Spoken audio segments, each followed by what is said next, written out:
के न्यूज़ आप सब देख रहे हैं यूपी की बात। और बड़ी खबर आपको लखनऊ से बता रहे हैं, जहां नितिन अग्रवाल बने हैं डिप्टी स्पीकर। सपा के बागी विधायक हैं नितिन अग्रवाल। सपा के आधिकारिक प्रत्याशी नरेंद्र सिंह वर्मा हार गए। नरेश अग्रवाल के बेटे हैं नितिन अग्रवाल। और उपाध्यक्ष पद के चुनाव के बाद, नतीजा आने के बाद सूबे के मुख्यमंत्री ये प्रस्ताव उनके द्वारा पहले दे दिया गया होता तो अच्छा होता। मैं भी पूरी कार्रवाई को देख रहा था कि उनके द्वारा, मैं जानता था वो इसके बाद कहेंगे कि चुनाव में गड़बड़ी हुई है। आदत है उन लोगों की, विधानसभा चुनाव या लोकसभा चुनाव में जब जनता अपना फैसला सुनाती तो फिर ईवीएम को दोषी ठहराते हैं। तो मैं मानता था कि आखिर हमारे नेता विरोधी दल कुछ तो कहेंगे, और उन्होंने वही कहा जो कहना चाहिए था। मुझे लगता है कि 2022 के विधानसभा चुनाव की तस्वीर भी सामने आ चुकी है।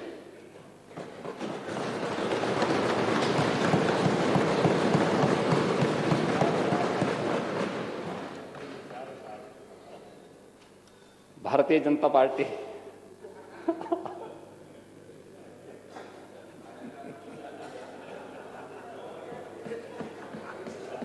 अब देखिए, इतनी बड़ी बात आपकी आज्ञा मान गए।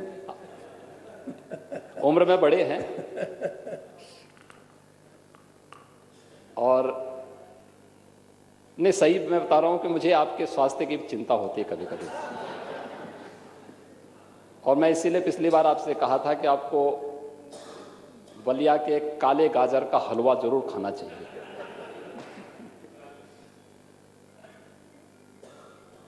नहीं तो हमारे यहाँ पे जो बलिया के माननीय सदस्य हैं, उनसे मैं कहूँगा, सुरेंद्र सिंह,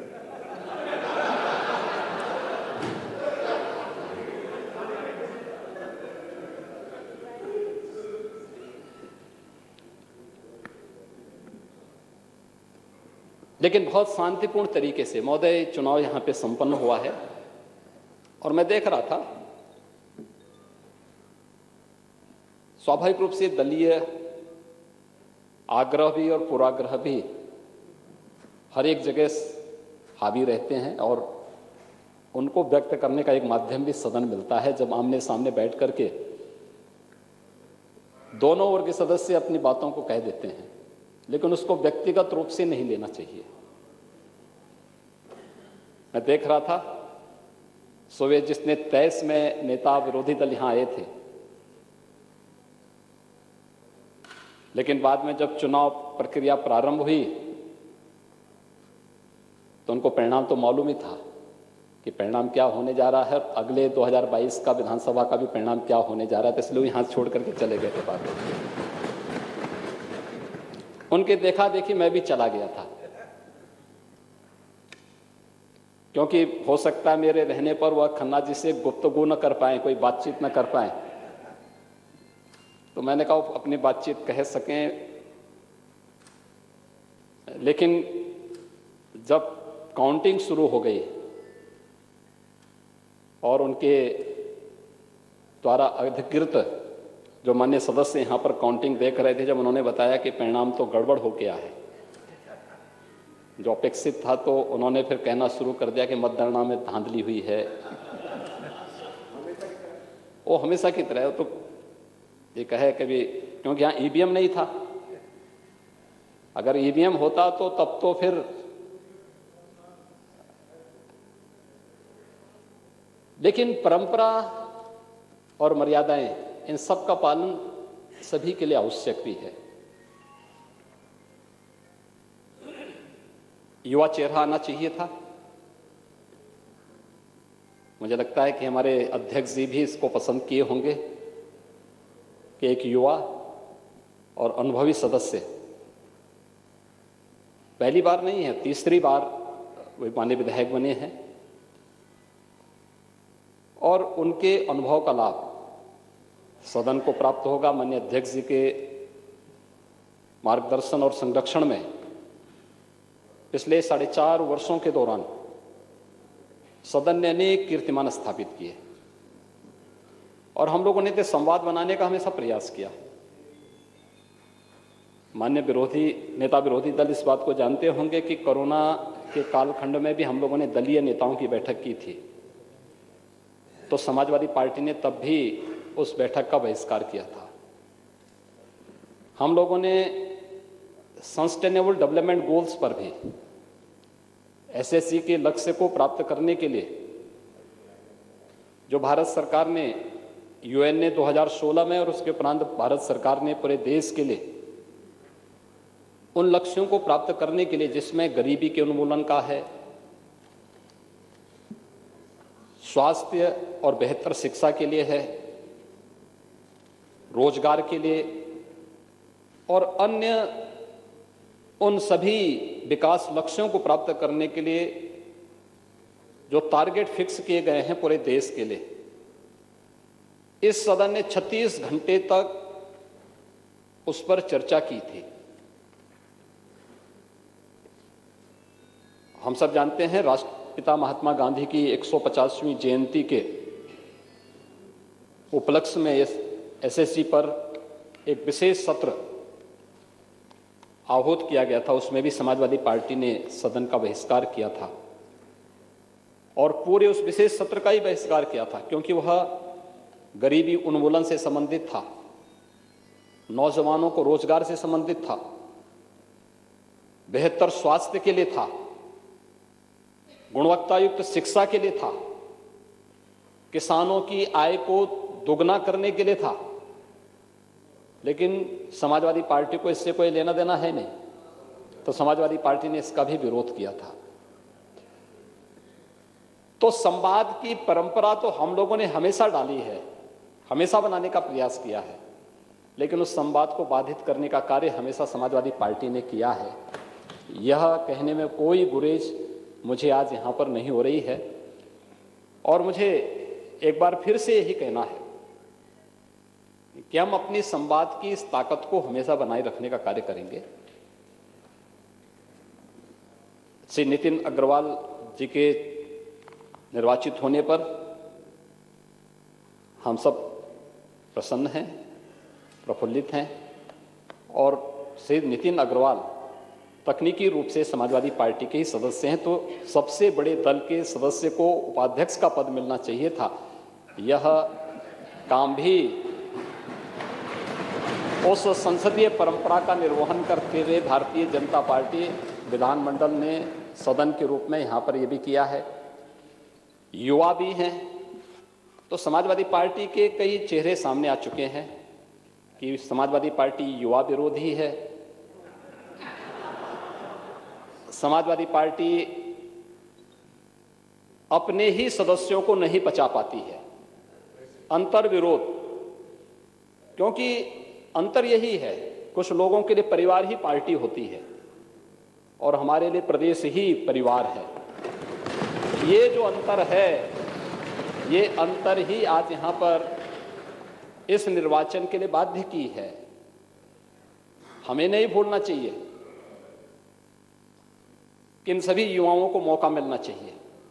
हमने अभी मंत्री बनाए हैं 7, आपने देखा होगा सब युवा चेहरे हैं और वे सभी युवा चेहरे बनाए गए हैं जो समाज में अलग अलग तबके का प्रतिनिधित्व भी करते हैं, लेकिन साथ साथ युवा भी हैं। और उन सभी लोगों को प्रतिनिधित्व देने का कार्य भारतीय जनता पार्टी ने सदैव किया है और हमारी सरकार उन्हीं मूल्यों, उन्हीं आदर्शों के लिए समर्पित भाव के साथ कार्य कर रही है। आज के इस अवसर पर मुझे विश्वास है कि समाजवादी पार्टी अपने उस परिवारवादी मंसूबे से थोड़ा अब ऊपर उठ करके व्यापक परिप्रेक्ष्य में सोचने का कार्य करेगी, तो मुझे लगता है कि इस दल के हित में होगा। अन्यथा जो फैसला होने वाला है आज इस निर्वाचन से साबित हो चुका है। श्री नरेंद्र सिंह वर्मा जी के प्रति हमारी पूरी सहानुभूति है, हमारी संवेदना है। वे अच्छे सदस्य हैं, समाजवादी पार्टी की ओर से अपनी बात को दमदार तरीके से सदन में रखते हैं, संसदीय परंपराओं का पालन करते हैं। लेकिन अगर यह नाम 4 साल पहले, 3 साल पहले समाजवादी पार्टी सदन के सामने रखी होती तो मुझे लगता है कि आज जो धोखा आप लोगों ने नरेंद्र सिंह वर्मा जी के साथ किया है, ये धोखा उनके साथ संभवतः नहीं होता है। और मुझे कोई संकोच नहीं है ये कहने में कि आप लोगों ने धोखा किया है, और कम से कम मुझे आपसे तो उम्मीद नहीं थी। मैं मानता था कि नेता प्रतिपक्ष के रूप में आप बलिया की धरती से हैं, तो अपने क्रांतिकारी तेवर दिखा करके 3 साल पहले, 4 साल पहले अपने पार्टी के अंतर विरोधों को दूर करते हुए कोई अच्छा नाम सामने लाते। और हम लोग हमेशा इस बात को कहते कि भाई एक समन्वय होना चाहिए अच्छा, लेकिन आप लोग विफल रहे। आप अपने सदस्यों को भी नहीं पहचान पाए, आप अपने सदस्य को ही धोखा देना चाहते थे। परिणाम क्या होने जा रहे हैं ये जानते हुए भी जबरदस्ती चुनाव में आप धकेल करके उनके समय को भी खराब कर रहे थे, उनकी ऊर्जा को भी वेस्ट कर रहे थे।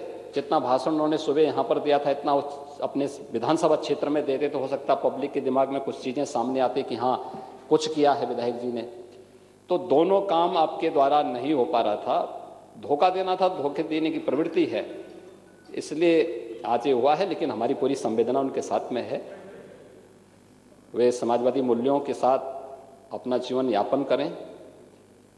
श्री नितिन अग्रवाल जिस परंपरा के साथ आगे बढ़ रहे हैं वे मजबूती के साथ आगे बढ़ें। भारतीय जनता पार्टी विधानमंडल पूरी तरह उनके साथ में है, उनका सहयोग करेगी।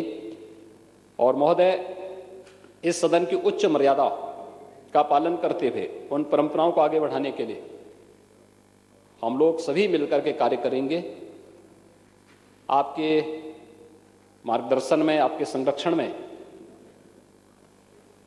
देश के सबसे बड़े विधानमंडल ने विगत 4.5 वर्षों के अंदर अनेक ऐतिहासिक निर्णय लिए हैं और प्रदेश की 25 करोड़ जनता के हितों के लिए कार्य किया है। हर एक फील्ड में कुछ नया, कुछ देखने को मिला है, चाहे वह गरीब कल्याण के लिए हो, युवाओं के कल्याण के लिए हो,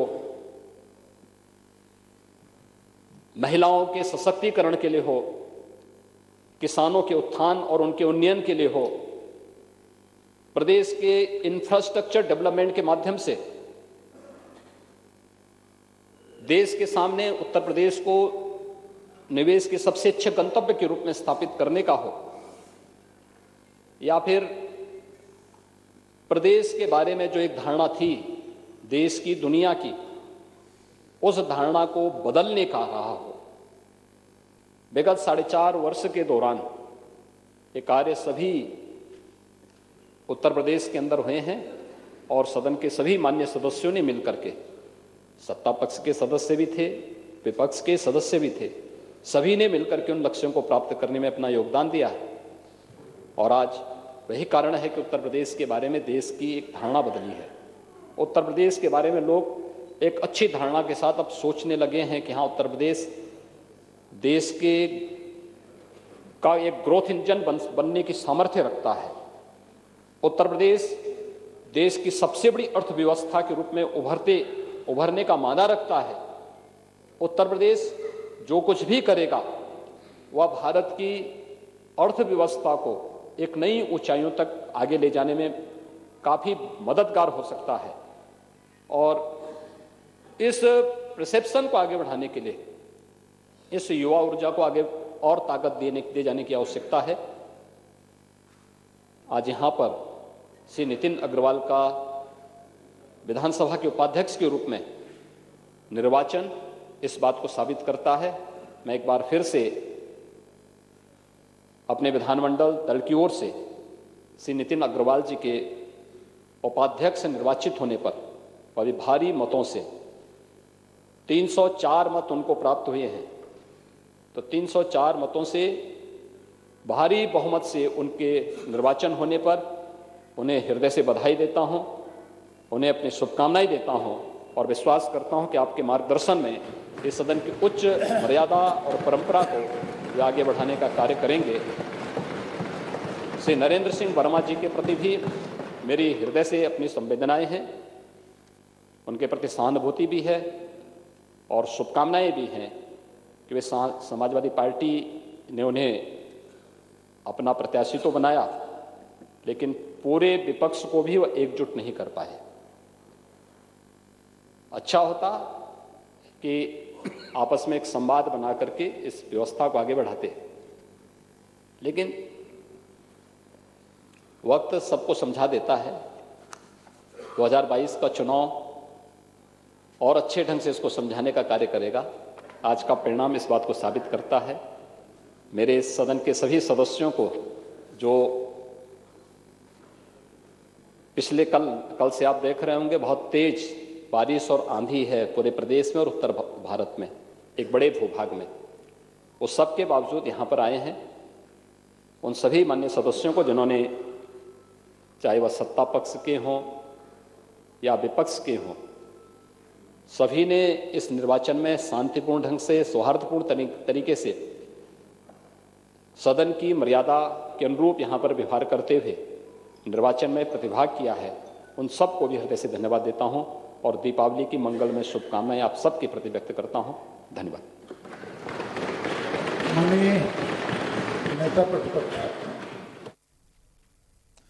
खबर आप यहाँ सुन रहे थे सीएम योगी आदित्यनाथ को, जिन्होंने समाजवादी पार्टी को आड़े हाथों लिया। कहा, आपने अपने प्रत्याशी के साथ धोखा दिया है।